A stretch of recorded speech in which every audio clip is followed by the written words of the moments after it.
اعوذ باللہ من الشیطان الرجیم بسم اللہ الرحمن الرحیم۔ تمام سننے اور دیکھنے والوں کو السلام علیکم۔ آپ دیکھ رہے ہیں روحیل وائس چینل۔ محترم عزیزو، آج کی ہماری یہ معلوماتی ویڈیو بھی پچھلی تمام ویڈیوز کی طرح نہایت معلوماتی اور دلچسپ ہے۔ یہ ویڈیو حضرت موسیٰ علیہ السلام کے دور کے اس شخص کے بارے میں ہے جو بڑا زاہد عالم اور نہایت پرہیزگار انسان تھا۔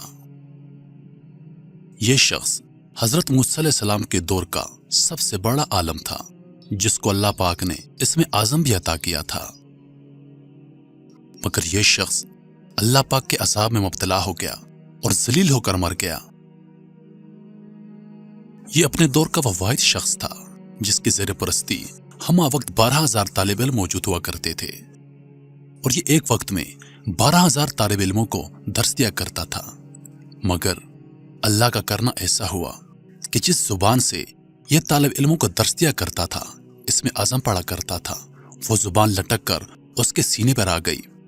جس طرح کتے کی زبان لٹک جایا کرتی ہے، بالکل اس شخص کی زبان کتے کی طرح لٹک کر اس کے سینے پر آ گئی تھی۔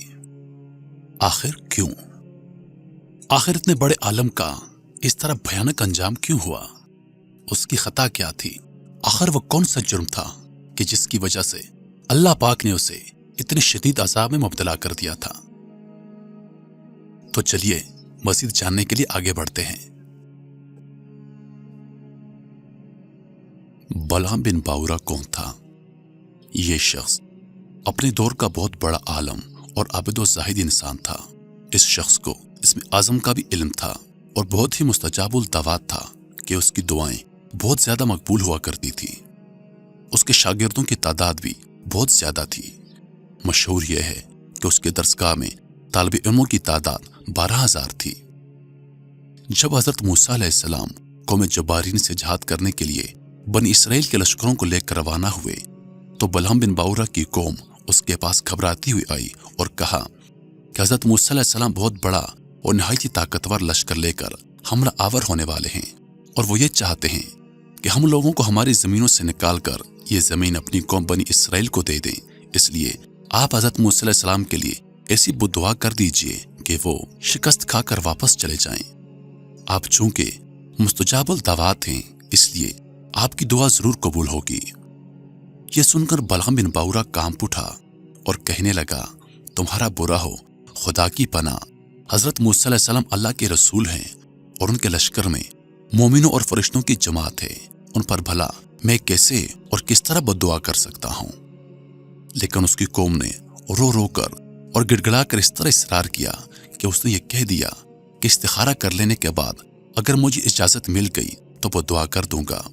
مگر استخارے کے بعد جب اس کو بددعا کی اجازت نہیں ملی تو اس نے صاف صاف انکار کر دیا کہ اگر میں بددعا کروں گا تو میری دنیا اور آخرت دونوں برباد ہو جائیں گی۔ اس کے بعد اس کی قوم نے بہت سے ہدیے اور تحائف اس کی خدمت میں پیش کر کے بے پناہ اصرار کیا، یہاں تک کہ بلعام بن باورا پر حرص اور لالچ کا بھوت سوار ہو گیا اور وہ مال کے جال میں پھنس گیا اور اپنی گدی پر سوار ہو کر بددعا کے لیے چل پڑا۔ راستے میں بار بار اس کی گدی ٹھہر جاتی اور منہ موڑ کر بھاگنا چاہتی تھی، مگر یہ اس کو مار مار کر آگے بڑھاتا رہا، یہاں تک کہ گدی کو اللہ تعالیٰ نے بولنے کی طاقت عطا فرمائی اور اس نے کہا کہ افسوس اے بلعام بن باورا، تو کہاں اور کدھر جا رہا ہے؟ دیکھ، میرے آگے فرشتے ہیں جو میرا راستہ روکتے اور میرا منہ موڑ کر مجھے پیچھے دھکیل رہے ہیں۔ اے بلعام، تیرا برا ہو، کیا تو اللہ کے نبی اور مومنین کی جماعت پر بددعا کرے گا؟ گدی کی تقریر سن کر بھی بلعام بن باورا واپس نہیں ہوا، یہاں تک کہ حسبان نامی پہاڑی پر چڑھ گیا اور بلندی سے حضرت موسیٰ علیہ السلام کے لشکروں کو بغور دیکھا اور مال و دولت کے لالچ میں اس نے بددعا دینا شروع کر دی۔ لیکن خدا کی شان کہ وہ حضرت موسیٰ علیہ السلام کے لیے بددعا کرتا تھا، مگر اس کی زبان پر اس کی قوم کے لیے بددعا جاری ہو جاتی تھی۔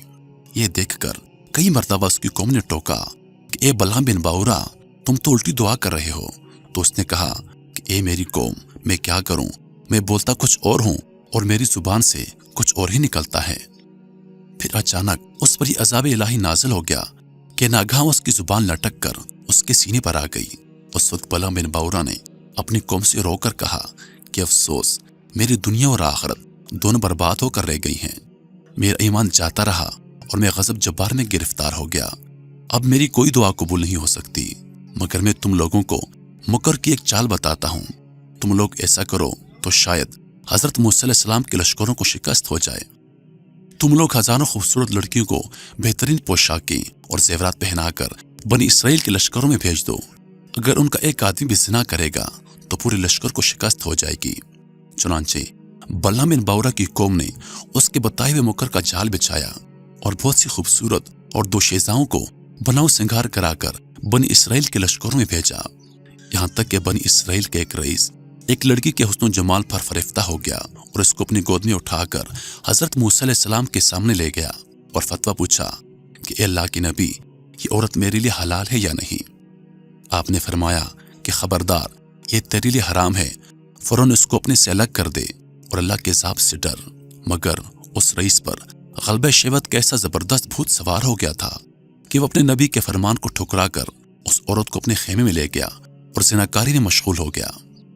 اس گناہ کی نحوست کا یہ اثر ہوا کہ بنی اسرائیل کے لشکر میں اچانک طاعون کی وبا پھیل گئی اور گھنٹے بھر میں 70,000 آدمی مر گئے اور سارا لشکر تتر بتر ہو کر ناکام اور نامراد واپس چلا گیا، جس کا حضرت موسیٰ علیہ السلام کے قلب مبارک پر بہت ہی صدمہ گزرا۔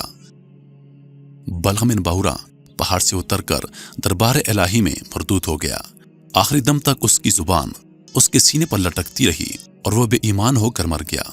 اس واقعے کو قرآن کریم نے ان الفاظ میں بیان فرمایا ہے جس کا ترجمہ ہے، اور اے محبوب، انہیں اس کا احوال سناؤ جسے ہم نے اپنی آیتیں دی تو وہ ان سے صاف نکل گیا، تو شیطان اس کے پیچھے لگا تو وہ گمراہوں میں ہو گیا، اور ہم چاہتے تو آیتوں کے سبب اسے اٹھا لیتے، مگر وہ تو زمین پر پکڑا گیا اور اپنی خواہش کا تابع ہوا، تو اس کا حال کتے کی طرح ہے۔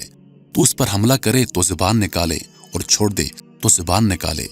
یہ حال ہے ان کا جنہوں نے ہماری آیتیں جھٹلائی، تو تم نصیحت سناؤ کہ کہیں وہ دھیان کریں۔ روایت ہے کہ بعض انبیاء کرام نے اللہ تعالیٰ سے دریافت کیا کہ تو نے بلعام بن باورا کو اتنی نعمتیں عطا فرما کر بھی اس کو کیوں اس قدر ذلت میں مبتلا کر دیا؟ تو اللہ تعالیٰ نے فرمایا کہ اس نے میری نعمتوں کا کبھی شکریہ ادا نہیں کیا۔ اگر وہ شکر گزار ہوتا تو میں اس کی کرامتوں کو سلب کر کے اس کو دونوں جہاں میں اس طرح ذلیل اور خوار اور غائب و خاسر نہ کرتا۔ بلعام بن باورا کی اس سرگزشت سے چند اسباب ہدایت ملتے ہیں۔ اس سے ان عالموں لیڈروں کو سبق حاصل کرنا چاہیے جو مالداروں یا حکومتوں سے رقم لے کر خلاف شریعت باتیں کرتے ہیں اور جان بوجھ کر اپنی دین اور ایمان کا سودا کرتے ہیں۔ دیکھ لو بلعام بن باورا کیا تھا اور کیا ہو گیا۔ یہ کیوں ہوا؟ یہ صرف اور صرف اس لیے کہ وہ مال اور دولت کے لالچ میں گرفتار ہو گیا اور دانستہ اللہ کے نبی پر بددعا کرنے کے لیے تیار ہو گیا، تو اس کا اس پر یہ وبال پڑا کہ دنیا اور آخرت میں مولون ہو کر اس طرح مردود ہو گیا کہ عمر بھر کتے کی طرح لٹکتی ہوئی زبان سے پھرا اور آخرت میں جہنم کی بھڑکتی ہوئی اور شعلہ بار آگ کا ایندھن بن گیا۔ لہٰذا ہر مسلمان خصوصاً علماء کرام کو مال و دولت کے حرص اور لالچ کے جال سے ہمیشہ پرہیز کرنا چاہیے، اور ہرگز کبھی بھی مال و متاع میں دین کے اندر مداہنت نہیں کرنی چاہیے، ورنہ خوب سمجھ لو کہ قہر الہی کی تلوار لٹک رہی ہے۔